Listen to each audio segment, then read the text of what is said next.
खुलुमबाय नोंथांमोनखौ बयखौ बरायबाय। दिनै 11 जानुवारि 2023 बाराय जाबाय बुधबार।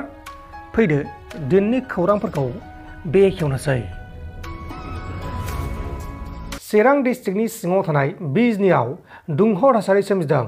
करिमगन्जआव बरजों दलनि सासे मावथि सुम्बुकिरिखौ बुथारनायनि थाखाय बिजनीआव बरजों दलआ जिहादीनि मुसुखा सावनानै बिजेपि सोरखारनि हेंथा गोख्रों खुद्रिसारदों आरो बिजेपि सोरखार मुर्दाबाद, हिमन्त बिश्व शर्मा मुर्दाबाद आरो जय श्रीरामनि स्लगान होनानै दायनिगिरिखौ थाबैनो साजा नांगौनि थाखाय गोख्रों खुद्रिसारदों। बरजों दलनिफ्राय बुंनाय बायदिब्ला बिजेपि सोरखारा हिन्दु होननानै बुंना लायो, नाथाय दिनै मा जाखो?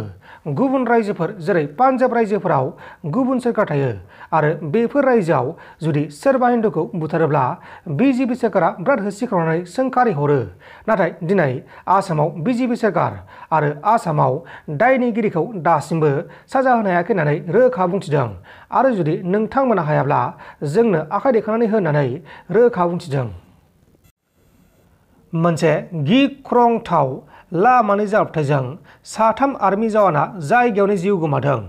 जम्मु एन्ड काश्मीरनि कुपवारानि सिङाव थानाय मासाल सेक्टराव दिनै बुधबार खालि इन्डियान आर्मिनि गंसे गारिया मोनसे गोथौ हाखराव गलांनानै जाब्रबथाय जानानै बे जाथाया जादों आरो बे जाथायाव साथाम इन्डियान आर्मिया जिउ गोमानायखौ लानानै गोबां सुबुङानो दुखु मोननाय फोरमायदों।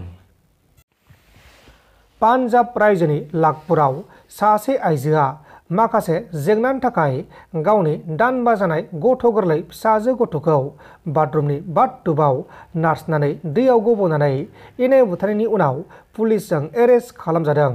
बुथारग्रा दुथां आइजोनि मुङा जाबाय किरण, रानीपुर गामिनि थागिबि। किरणआ थांनाय 2002 मायथाइयाव लाखपुरनि बिजय कुमारजों जुलि जादोंमोन, नाथाय जुलिनि उननिफ्रायनो बिसोर सानैजों एबा किरण आरो बिजय कुमारनि गेजेराव नांलाय खमलाय जाबाय थायोमोन। बेनिखायनो किरणआ बे जाथायखौ खालामदों होननानै पुलिसनि सिगाङाव फोरमायदों। मोनसे गिख्रंथाव लामानि जाब्रबथाय जादों। बे गिख्रंथाव लामानि जाब्रबथायजों सा 7 सुबुङा अबथिरायै जिउ गोमादों। बिहार रायजोनि काटिहारनि राजा लामायाव गंसे अट' रिक्साजों आरो गंसे ट्राकजों हरखाबै जाब्रबथाय जानानै सा 7 सुबुङा जिउ गोमानायजों लोगोसे गोबां सुबुङा जोखोम जादों। थैनाय सा 7 सुबुंनि गेजेराव गथ'फोरबो दंमोन। नोंथांमोन दासिमनि माखासे खौरांफोरा बेखिनिल'मोन। बेखिनिसिम नायनायनि थाखाय नोंथांमोननिसिम रोजा रोजा साबायखर। गोजोन्थों। एसेनोसै। जै बर' हारिनि।